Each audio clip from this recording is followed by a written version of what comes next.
All right, this is from one of the, it's called Chemistry for Life, ACS, and they're one of the influential chemistry advisories, basically, and they're saying that enzymes moving at the speed of life. This is by Keith Michael Christ. All living things depend on millions of chemical reactions that happen constantly. They happen instantly and constantly, to continuously. Now wait till you hear some of the details here. Chemical reactions that keep you alive happen fast, and I mean I'm talking fast. When you eat food, breathe, play, and grow, all these are chemical reactions, and they must take place quickly. All right? And you think, oh, in a second or two. Well, let's talk about quickness. How does your body speed up these important reactions? The answer is enzymes. Enzymes in our bodies are catalysts that speed up reactions by helping to lower the activation energy needed to start a reaction. That's kind of confusing language. Just think of it this way. It's a click. It turns it on. It turns on the reaction. And without it, they just don't turn on. Now, each enzyme molecule has a special place called the active site, where another molecule called the substrate, that's what it's hitting and it's going to destroy, it fits into that active site. The substrate goes through a chemical reaction, click, and changes into a new molecule called the product, instantaneously. Sort of like when a key goes into a lock and the lock opens. That's all it is. The enzyme hit the substrate, done. And that could take millions, literally millions, even billions of years to happen if it wasn't for the enzyme. Okay, I got called away there, my friends, for a moment, and I think I was here talking about nucleosynthesis and how it's not from the Big Bang. It created all of these particles and we're just using them as particles that were created in the Big Bang. No. We are able to make these on demand by using enzymes. Enzymes do so much chemistry that there's no way they could possibly understand how fast it works. Enzymes work so fast, it's just unbelievable. And they do form, creating new atomic nuclei and elements. All right, so nucleosynthesis, which is what I'm talking about, from enzymes, changes atoms by fusing lighter nuclei to form heavier ones, breaking down larger nuclei, thereby creating new atomic nucleus and elements. The process can also involve the binding of protons and neutrons to form a nucleus from smaller components.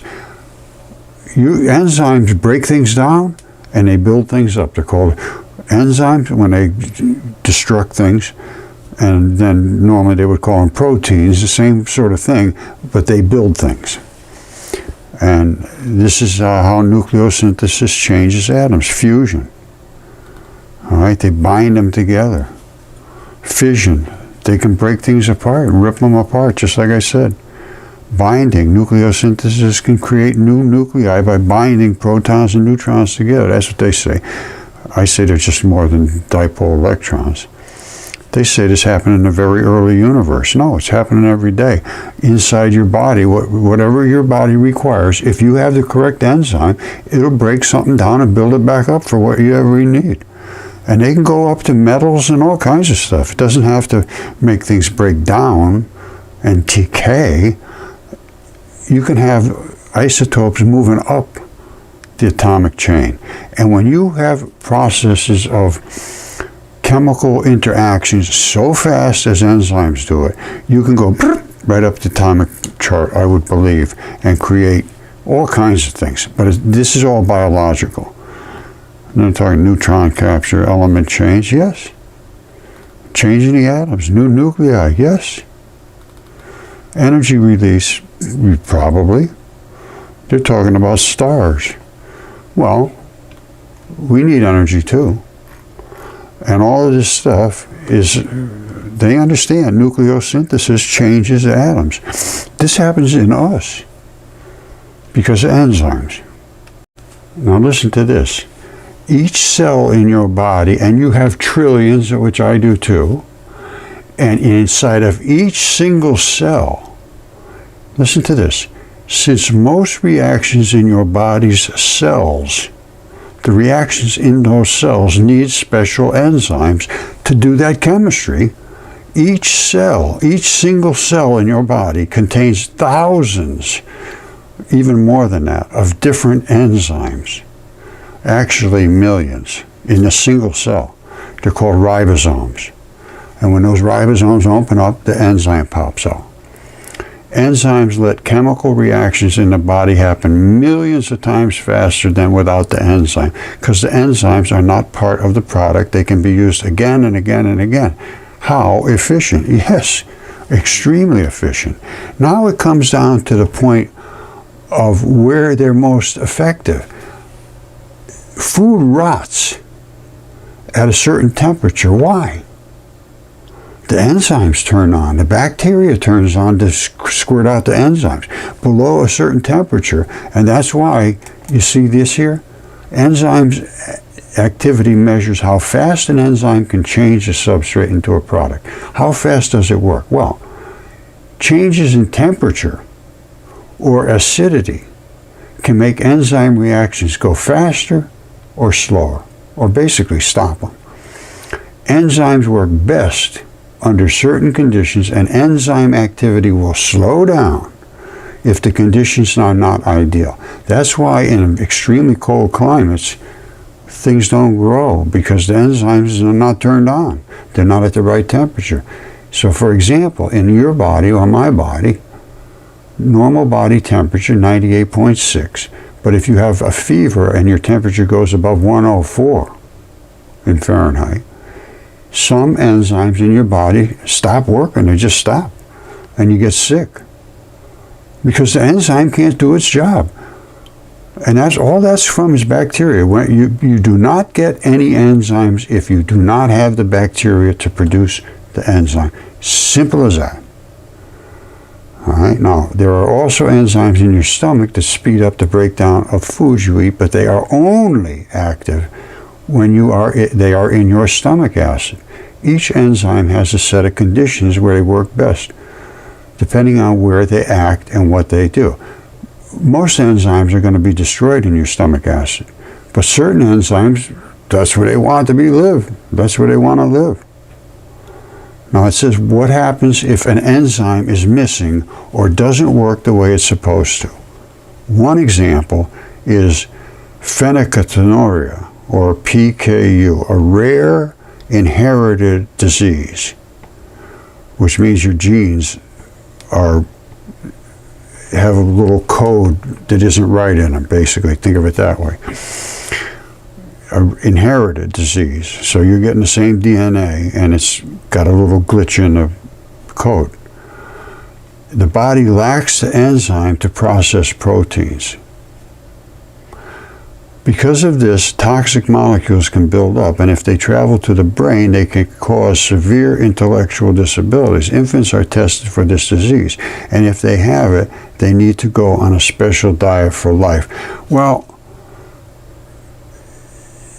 is there a time in that infant's life that this specific device that deals with this PKU business is being created? Because he's just starting to grow and he's just starting to be exposed to bacteria and creating enzymes and, making his way into the life. Maybe that little organ has to, whatever it is, that controls this reaction. It may not be just an inherited disease. Well, I guess if you're getting it from the DNA and they can actually see the sequence is wrong, that's a pretty strong indicator that it's inherited. Well, I would have to agree with that at this point. Hold on, let me think about this 1 minute. All right, I gave it some thought. This missing enzyme inherited seems to me it's similar to genetically modified foods. So this enzyme is missing, and it's for some reason it thinks it doesn't need it.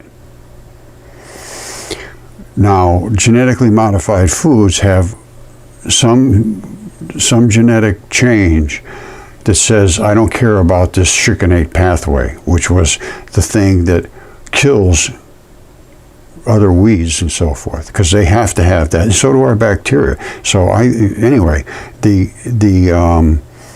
glyphosate kills all the weeds, but the genetically modified foods grow. Now that to me seems something similar to what they're talking about with a genetic switch. And I suppose that can happen. Now, is there a reason as the child is developing? Is there a reason from the womb coming up? What could be established by going back and figuring out all of the little factors from each person that ended up with having a child that had these conditions, this PKU? Was there anything in similarities there that you could look at? I don't know. You got to do investigations. This is like police work. I got to find out what caused this. There's a cause for everything. Let me put it that way. This could very well just be genetic. It's just one of those things that happen, and it carries on and on and on, because that's how DNA works primarily. But there are things in DNA that will fix DNA if it knows it's broken. It may not know it's broken. There's a lot to this. You see that? This is that thing we're talking about. What they say is a genetic disease, this PKU. Now, I asked about fecal matter transplants. Is there any information on that? And they say the fecal matter transplant is a medical procedure which is being researched for its potential to treat various conditions of every sort, because it creates the chemistry in your body, and it creates the enzymes. Those are the bacteria in that fecal matter. And they're treating all kinds of conditions with it now. It's capable of treating them. They're just not doing it. So they want to look into various conditions, and its application in PKU management may involve altering gut bacteria to help with this degradation. Now, the degradation is anything that degrades, in my mind, is being attacked by something. Now, inside the body, in that bacteria, those enzymes are working against this whatever phenylalanine. Now, it's still under investigation. They take forever to do this stuff. They should be able to get a finding on this really within weeks. And this has been going on a very, very long time. This is just one instance. Autism, the same thing. They've been checking that out for years and years, and it shows it's very, very beneficial, basically. And why it's always we need more research. The problem, well, I'm not going to get into the dirt with it, because you need to have the correct bacteria to create the correct enzymes to create the correct chemistry. Simple as that. Then these disorders will all fade away. All right, this PKU is an inherited metabolic disorder, and that could very well be, which prevents the body from breaking down this amino acid phenylalanine because it's not providing the enzyme. So if you could just supplement with the enzyme, and apparently that's what they're doing, because they have to put them on a lifelong diet if you have that disease. All right, let's just look into what this disease is. This PKU, the cause, they say, is a genetic defect in a gene for the enzyme that breaks down this. Well, they say it's a genetic defect. That they could see a gene sequence that isn't correct because it may not be methylated or unmethylated, something like that.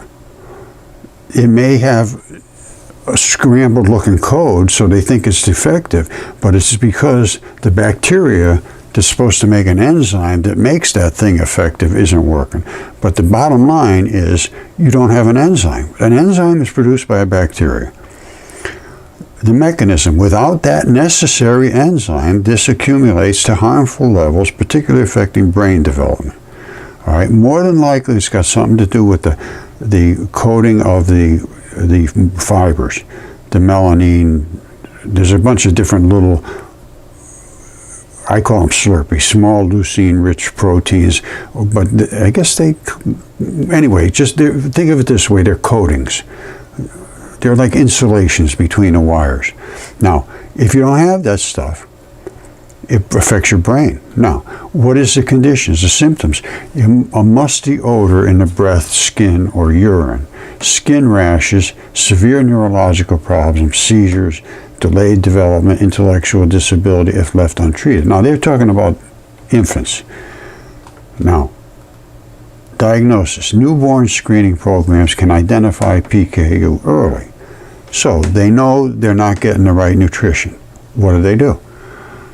A strict low-protein diet restricts this chemical is the primary treatment. They don't have anything to break it down. I would say there's something bacteria is missing. Now, the fecal matter transplant is what they're looking to do with this. Researchers are investigating the fecal matter transplant for PKU. Goal is to modify the gut's bacteria to express enzymes can help break down these, whatever it is, potentially complementing the low protein diet. This area of research is still in its early stages. Everything's, we're trying, we're looking. No, they're not. They're not doing their job at investigating these kind of cures. And this is cures. These aren't just, you take it and you got to keep taking it for the rest of your life, paying thousands of dollars a month. You take this new bacteria, you get it in your gut, it locks itself in, and that's it, you're done. Case is closed. Until you kill it. If you kill it with probiotics or high amounts of radiation or extreme amounts of pesticides, possibly, which kill bacteria, and the bacteria is what's creating these enzymes. So if you're eating a lot of pesticides, well, that's a problem. If you're drinking some really nasty water and it's got stuff your body's having a hard time dealing with, that's a problem. That's toxic. Toxic things your body's going to have to deal with. Now, the only way it can deal with it is with good bacteria, and you really have to have a good quality bacteria in your gut.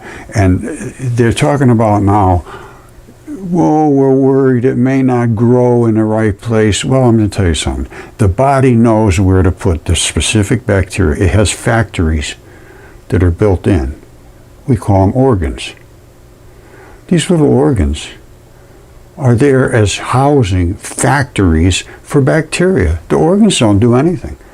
They're just the scaffolding and the place where the bacteria live. Then the bacteria make all these secretions and they pop them in when they're necessary. It's a very elegant system. Okay, this is really almost beyond belief of how many particles there are in this particular ribosome. Now, a ribosome is a little tiny ball, and this is what's called an enzyme when they open up from the ribosome. Now let's look at it a little deeper. I mean, I'm sorry, this is just beyond belief, but it appears to be true.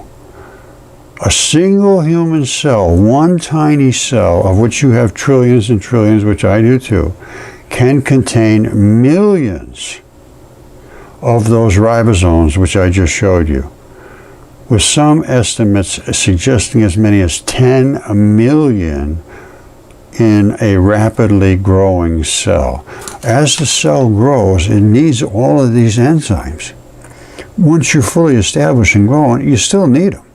And you still need them in sufficient quantities, but someday up to 10 million when you're growing. Well, those ribosomes come only from a bacteria. Okay, I just talked to you about the ribosomes. You can have up to 10 million of them inside of one single animal cell. The ribosomes float around freely, but they mostly attach to what this is called the rough endoplasmic reticulum. And it's a gateway that leads into the central core. But then there's also the mitochondria. There's all kinds of things going on in here. And then it has a membrane around itself. It's like everything has a membrane. And I don't have any idea how many cells there are in a human body, but there's trillions of them. And inside of just every cell, there could be millions of ribosomes, which is just the tiniest little part. And then they're floating through your whole body, too. They're free floaters. They don't eat, they don't poop, they just wait around to get triggered. All right, it's all about the ribosomes. They create the enzymes. What happens inside of a cell, which is a single cell creature, these bacteria, one cell, it has its own DNA. Part of that DNA says, I am going to make a certain sequence of polypeptides and roll them up in a ball and call it a ribosome, and then I'm going to blast it out into the cytoplasm, you got cytoplasm inside here, just like we have cytoplasm in us. And this squirts out of that cytoplasm into our cytoplasm. It floats around and it finds a place to lock in. All right, I'm not going to make it too confusing, but remember, the bacteria shoot out the thing called a ribosome. Inside that ribosome is all this polypeptide chain. All right, and then when the ribosome goes out, in this particular case, this is going to create an immunity. And this ribosome comes out and it locks into our DNA, cuts in with a uracil, and drops in the DNA codes to make us immune to whatever.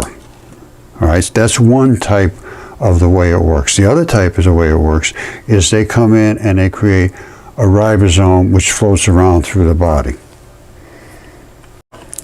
So the bacteria has squirted out these ribosomes, which are these, and then for some reason a trigger of what nature, who knows, tells it you got to do your job, and it unsheaths. It's rolled up on a little tiny ball like this. Tiny, so, and like I said, you can have 10 million in one single cell, but when it unsheaths, it does this. Huge, gigantic, complex molecule. Now, what does it create? Well, it creates enzymes, which break things down, and it creates proteins, which build things up. They work together. I break stuff, you build it. That's how it works. Now, don't forget, this little tiny, well, it's not tiny once it opens up. It's tiny to us, because millions of them can be in one single cell. But once it opens up, all of these become dipole moments. They're all magnetic polarities here and there. And they have to match precisely. There's codes in here that have to match another code precisely. And it goes click, done. And it breaks things down and builds things up instantaneously. That's what they don't understand about nucleosynthesis. They think it all just happened because of the Big Bang. No. Nucleosynthesis happens because of enzymes all day long in your body. It converts things to other things, basically. And a lot of it is to convert things into metals or destroy metals and break them out of your body. But the enzymes are the key to all that stuff. And all of that stuff happens within a layer, well, a lot of it does, in a layer called the lymph. And the lymph surrounds everything. And that's like a membrane that won't let things come in. If it does, they will attack them with enzymes like this that are just devastating. Which is what this does. It's creating some kind of resistance to some kind of disease. And they're programmable. Our body's programmable. It's nothing but a big program. It's very simple. It really breaks down to being quite simple. You know, I took genomics at Johns Hopkins. And all it is a program. I mean, I knew that anyway. I took it there because the professor was supposed to be one of the top people in ancient DNA, and that didn't work out. None of it does. But that's what it is. Now, these are your immune cells, and they're squirting these enzymes into this fluid-filled highway. And that's basically skin. In us, that would be the skin on your body. And down here, there's a membrane, a fluid-filled highway. They never even knew it was there until 2018. Look it up. Your new organ, Interstitium. And that's it right there. And it's squirting out some kind of enzymes into there to do whatever purpose, I don't know. But without enzymes, you would fall over and die almost instantaneously. You wouldn't last more than a couple of minutes without the enzymes in your body. And that's what acute radiation sickness is. If it kills all the bacteria in your body, you just start throwing up and you have diarrhea, and all your digestive system just shuts down, which means you have no enzymes. You can't do anything, and you just end up dying. All right, I'm just going to sort of wrap it up here. Everything is linked to gut bacteria. As far as I can determine, just about everything. If you look it up in fecal matter transplants, they say it's promising, but we need more of this or that. Now, this is Parkinson's linked to gut bacteria suggests unexpected simple treatment. Fecal matter transplant is what they're talking about. And we need to open this up to a wide discussion. Right now it's against the law, literally against the law. The only thing you can have it for is if you have reoccurrent C. difficile, which is a very serious gut infection. And then you have to take the drugs first before they'll even let you have. But by the time you're almost dead, then you get the fecal matter transplant and you're better. And it's quite obvious. It's the bacteria that are making the people healthy or sick. Bacteria can make you terribly sick, absolutely. That's why you need the good bacteria to keep the bad bacteria at bay. You should have so much good bacteria in you that you would never, ever, ever be invaded by something. Because, you know, a few guys coming here or there throughout your entire system, that's nothing. You got gallons of that stuff flowing through you every day. I don't know how many, I think there is literally gallons a day of lymph flow around through your body. And it's all carrying these billions and trillions of these little ribosomes. And if they hit something they don't like, boom, done. Instantaneous enzyme activity. This is what they're missing. It's the bacteria. There is nothing else that can do chemistry fast enough in your body than an enzyme, and an enzyme only comes from bacteria in your body. And if you kill the bacteria, you will not get the enzyme. And antibiotics kill bacteria. Weed killer kills bacteria. Contaminated water kills bacteria. Pathogenic, disease-carrying bacteria kill other bacteria, and they take their place. So you need the good bacteria there, and we don't know what it is. We don't have a database of any of this stuff. We need a database to say, this is what normally comes out of a person when they poop. They have so much of this, this, and this, and this, and if they don't have this or this, then they're going to be sick, or if they have too much of this or this, then they're going to be sick. And we'll figure out what it is. And then figure out how to, there's going to be a gut bacteria, complex, let's call it that. And once we can figure it out, we can just grow it. You don't have to take it from people. Right now we do, because we have no way of even knowing what it is. So we got to start somewhere, and that's where you can start. Now, another place you can start is into the interstitial fluids, into that fluid-filled highway I showed you. That's the fluid that carries all the enzymes and all of that stuff. So that would be interesting to see what's in that fluid. And I also think that a lot of those fluids are different in a lot of different places in the body. The stomach acids are going to dictate that you're going to probably have a different coating around that stomach than you do around your heart, around your kidneys, around your testicles. Everything has its own membrane.